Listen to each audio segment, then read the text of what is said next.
I gospodo, molimo vas da ostanete na sedištima dok se avion potpuno ne zaustavi i dok ne bude isključen znak za vezivanje poliseva.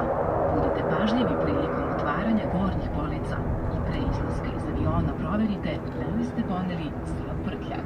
Nadamo se da vam je let sa nama bio prijatan.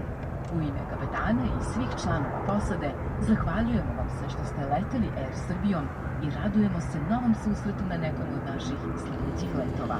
Za vaše sledeće putovanje molimo vas da posetite naš website airserbia.com i pratite nas na društvenim mrežama.